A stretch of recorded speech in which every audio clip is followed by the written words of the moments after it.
Welcome to the deep dive. Today we're going deep into the world of alchemy. Oh, okay. Alchemy. Excerpts from the Hermetic and alchemical writings of Paracelsus. Wow. Okay. Paracelsus. Paracelsus was a 16th century alchemist. Yeah, 16th century. Yeah. But he was also a physician. So both. A revolutionary physician who really challenged the medical norms Interesting. of his time. So he was controversial. Yeah. Oh, and what makes him so interesting is that he really combined these two worlds. That's right. Medicine and alchemy.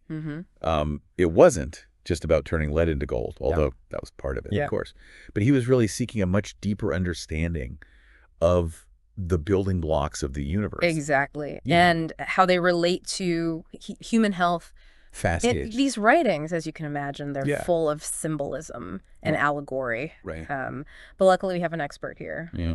I'll do my best. To kind of help us decode all this and see how it connects to our lives. Wonderful. Well, Paracelsus believed that the 6 known metals, gold, silver, mercury, copper, iron, and lead, all had the potential to actually generate a 7th. Wow. Which is silver, or luna, as it was known alchemically. Luna. He even suggested that each metal held 2 virtues of the other 6. Really? Totaling 12, mirroring the 7 planets and 12 signs of the zodiac. Oh, interesting. So there's that interconnectedness in nature. Right, that hidden code. Like a hidden code waiting to be deciphered. Exactly. And this actually ties into Paracelsus's criticism of traditional alchemical recipes. Right.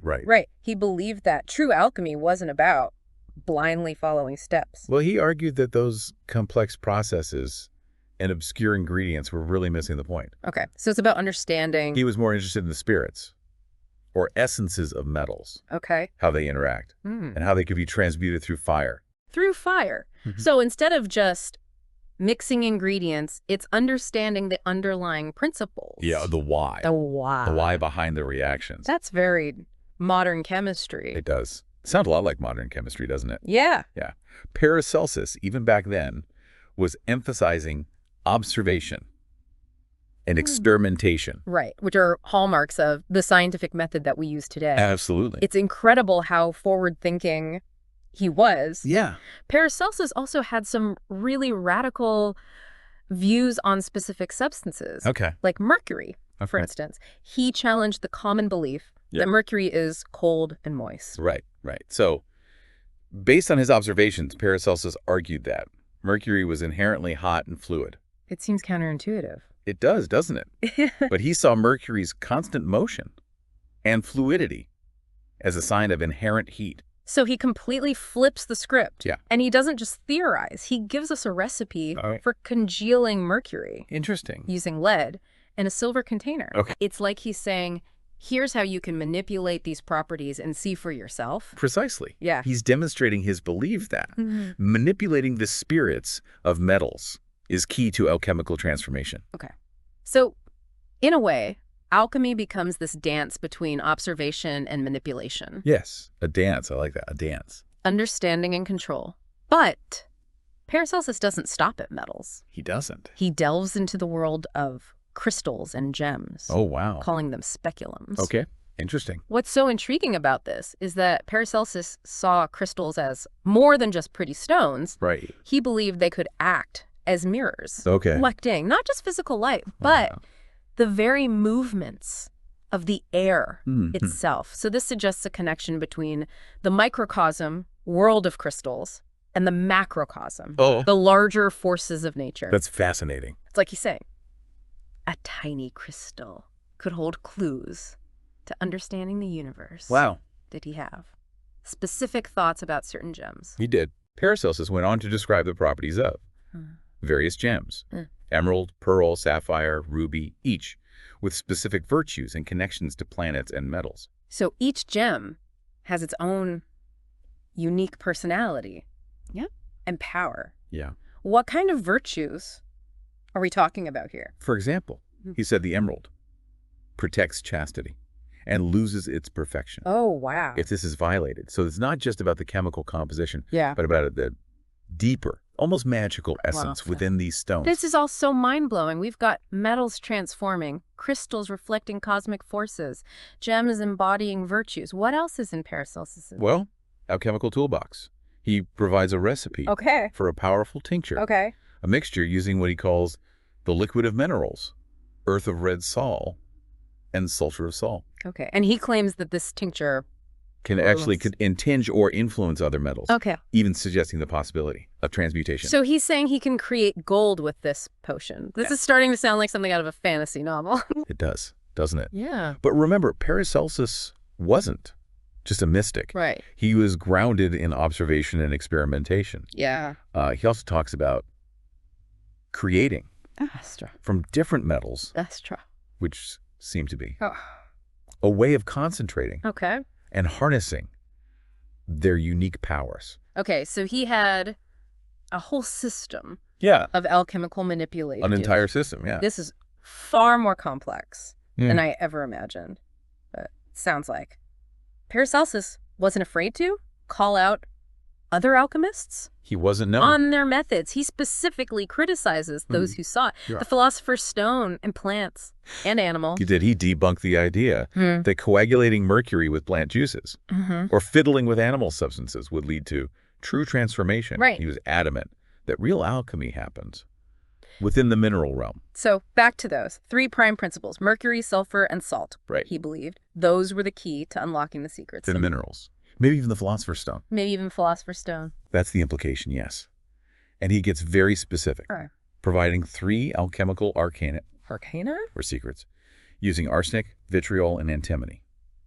Each involves detailed steps of purification, separation, and manipulation, revealing his deep practical knowledge. So he wasn't just spouting mystical theories. He was a hands-on alchemist. Could you give us an example? Certainly. One example is the process of extracting a red oil from antimony. Red oil. He emphasizes the importance of color changes during the process and the potent nature of the resulting substance. So it sounds like he was obsessed with these subtle shifts. Absolutely.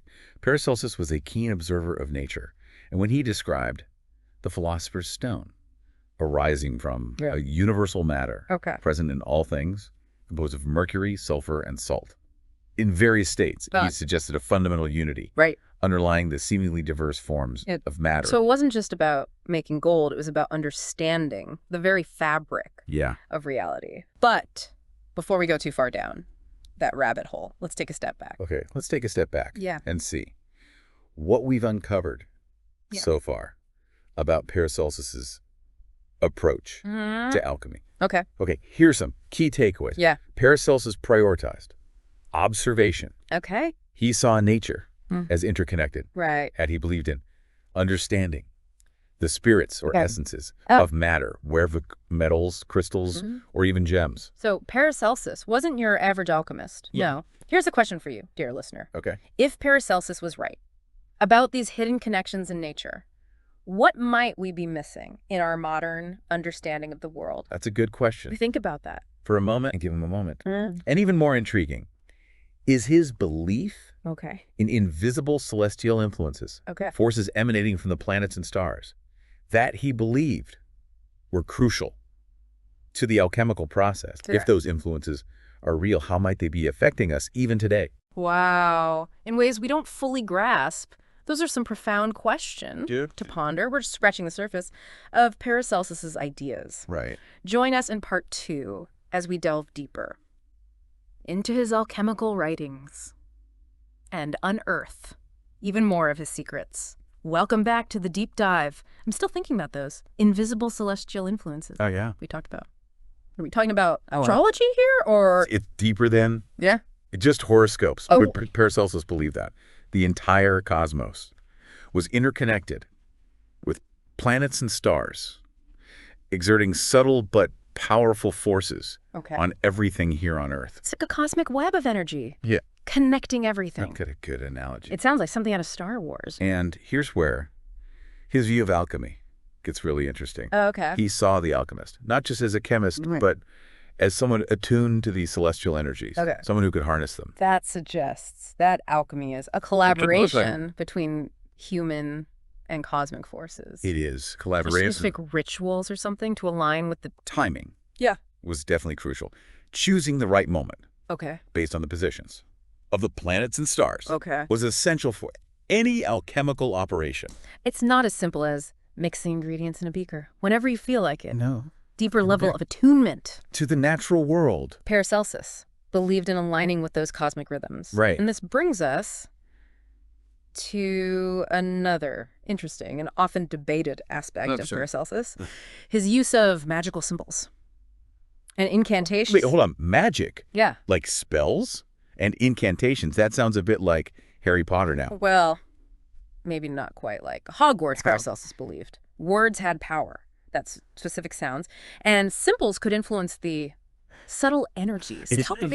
It's not magic in the sense of like supernatural powers, but more about understanding the subtle hidden forces of nature. Precisely. And this brings us back to the central idea of spirits or essences. Right. Paracelsus believed that every substance, every plant, every metal contained a hidden spiritual essence that determined its properties. Intriguing. It's almost like everything has a soul, a unique energetic signature. Yeah. And the alchemist's goal is to understand and work with these essences, to guide transformation. That's right. Paracelsus believed the alchemist, through knowledge and careful practice, could guide these spiritual essences towards healing and a greater understanding of the universe. It's like there's this hidden dimension of reality that we normally miss, but alchemy offers a glimpse into. Is that what made Paracelsus so revolutionary? Exactly. Paracelsus bridged the gap between science and spirituality. Okay. Between the material and the immaterial. Now, to understand his approach further. Okay. Let's revisit those three prime principles. Yep. Mercury, sulfur, and salt. Right. How did he see them working in the alchemical process? You mentioned before that he didn't see them just as chemical elements. Right. Right. Paracelsus believed they were fundamental principles governing all matter. Mercury represented fluidity and volatility. Sulfur represented combustibility and energy. Okay. And salt represented stability and fixity. So like the primary colors of matter, the essential building blocks. That's a great analogy. So the alchemist's task was to separate these principles from their raw forms and then recombine them in new ways. That's a great analogy. And Paracelsus provides some fascinating examples. He describes how in the process of creating the philosopher's stone, the matter undergoes a series of color changes. Okay. Black, white, red. These colors symbolize the different stages of purification and transformation. A visual roadmap of the alchemical process. So color wasn't just a superficial quality, it revealed. The inner transformations happening within the substance. And Paracelsus also emphasized understanding the specific properties of different metals, he believed. Each metal had a unique spirit or essence that could be manipulated and enhanced through alchemical means. So like each metal has its own personality, its own unique energy signature. It does. How would an alchemist learn to work with those energies? By understanding their correspondences with other elements, with the planets, with the human body. Remember those 12 virtues? Right. Each metal contains 2 virtues of the other 6, like a hidden network of relationships. That's where the connection to astrology comes in. Exactly. Right. And this brings us back to that idea of the microcosm and macrocosm. Right. Paracelsus believed humans are miniature reflections of the universe, containing within themselves all the elements and forces found in the cosmos. So as above, so below. Right. By understanding ourselves. Exactly. We can understand the universe. And by studying the stars and planets, we can learn about our own bodies and minds. And this understanding allows the alchemist to work in harmony with those cosmic forces, to become a co-creator with nature. Exactly. This is starting to sound less like strict science and more like an art form. And it's not far off the mark. Paracelsus saw alchemy as a creative act requiring intuition and imagination, as well as technical skill. It's a balance of left brain and right brain thinking. It is, of scientific observation and spiritual insight. Okay, I'm starting to get a better sense of Paracelsus's alchemical vision, but we keep coming back to this. Philosopher's Stone, was he actually trying to create gold, or was it something... That's more symbolic.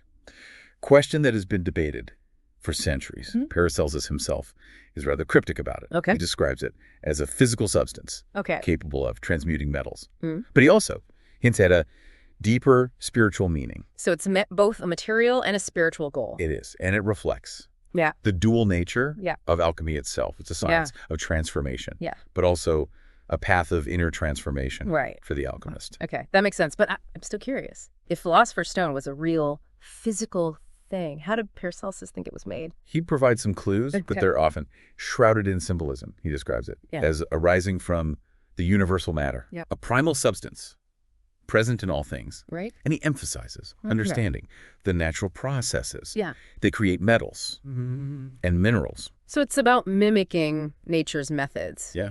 But on an accelerated timescale. Exactly.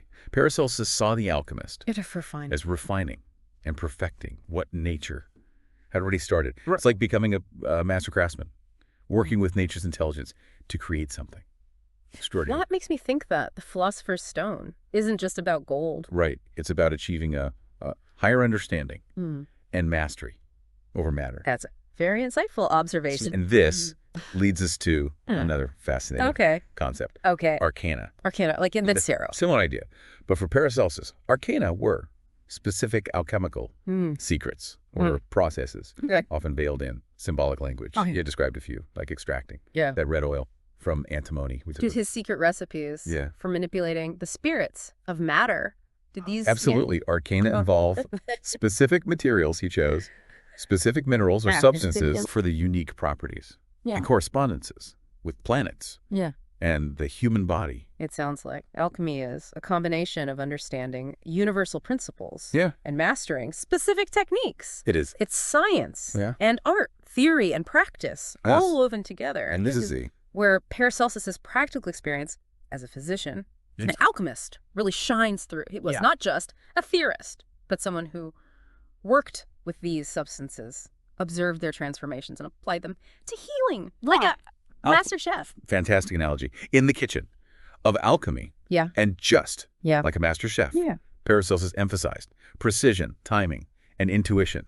In the alchemical process, it's about developing a deep relationship with the materials and the forces at play. This is making me want to set up my own alchemical lab. But before I go looking for antimony and a crucible, maybe. Indeed. Continue exploring Paracelsus's ideas a bit further. Okay. I'm ready for more alchemical adventures. Join us in part 3 as we continue our deep dive into the intriguing world of Paracelsus. Welcome back to the Deep Dive. We're continuing our exploration of Paracelsus, the 16th century alchemist and physician who challenged conventional thinking and opened up new possibilities for understanding the world around us. And last time we were discussing Paracelsus's Arcana, its collection of alchemical secrets. These weren't just recipes, but encoded wisdom, reflecting a profound understanding of nature's hidden processes. And one that really caught my attention was the Arcanum of Vitriol for the red tincture. I'm particularly fascinated by how Paracelsus uses color to illustrate the stages of transformation. For an example, remember how Paracelsus emphasized the importance of observing those subtle shifts in color during the alchemical process. Well, this Arcanum is all about transforming the greenness of vitriol into a deep blood red essence. So it sounds like a process of extracting the hidden essence through color. Could you elaborate on that? Paracelsus describes repeatedly extracting the green color from vitriol using water, then meticulously protecting the purified substance from sunlight, allowing it to digest in a closed vessel until that red essence emerges. It's a slow, deliberate process of coaxing out the hidden potential within the material. It's almost like he's drawing a parallel to the natural world, like grapes transforming into red wine. Exactly. Paracelsus saw alchemy as working in harmony with nature, not trying to force or override its processes.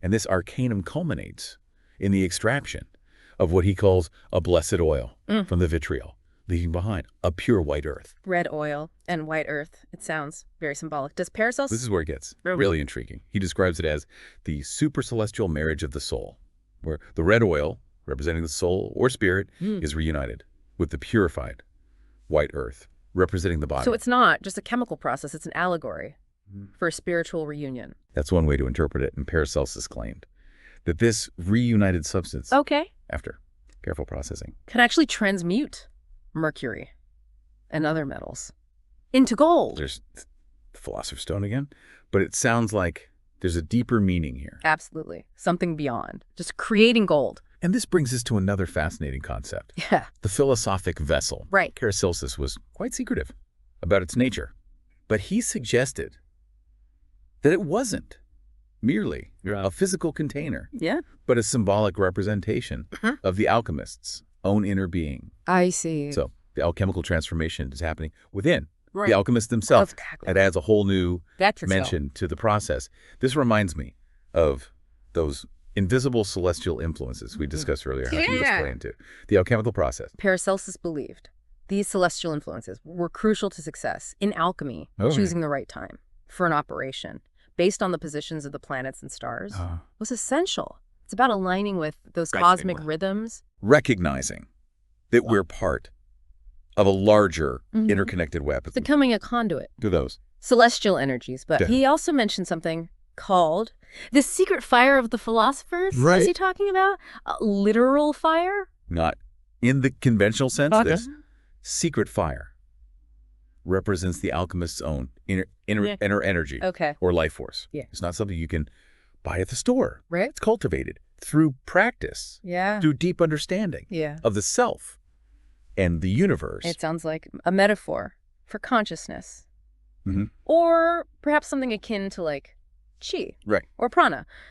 In Eastern traditions, how would this inner fire be used in alchemy? Paracelsus believed it acted as a catalyst, accelerating the natural processes of transformation. It was the driving force behind the separation and purification of those three prime principles we discussed earlier: mercury, sulfur, and salt. The inner fire ignites the alchemical reaction, so to speak. Was there anything else? He also alluded to the fermented of the philosophers, a secret ingredient he compared to the yeast that makes bread rise. This ferment was crucial for uniting the separated principles and bringing them to perfection. It sounds like a unifying force, a catalyst that binds everything together. And it brings us back to that idea of a working in harmony with nature, observing the processes we see in everyday life and applying those principles to alchemy. But there's one last piece of the puzzle. We need to explore the universal matter that Paracelsus believed was the source of the Philosopher's Stone. That's right. He mentioned it several times, but never fully explained. That's a million-dollar question. Some believe it's a literal substance hidden within the earth. Others interpret it symbolically as the primal unity of all things, the cosmic building block of reality. Like the ultimate mystery of alchemy, something that continues to fascinate. Precisely, and inspire people centuries later. And perhaps that's part of its allure. Paracelsus was a visionary. He was, who pushed the boundaries of knowledge, encouraging us to look beyond the surface and explore the hidden depths of the universe and ourselves. Well, dear listener, we've reached the end of our deep dive into the world of Paracelsus and the secrets of alchemy. What are your takeaways from this journey? We've seen how Paracelsus challenged conventional wisdom, emphasizing observation, experimentation, and a deep respect for the interconnectedness of nature. He saw alchemy as a path of both inner and outer transformation, a quest for understanding, the very fabric of reality. And perhaps most importantly, he reminds us that the greatest treasure we can possess is an understanding heart. So keep seeking, keep exploring, and never stop questioning the world around you. Until next time on The Deep Dive.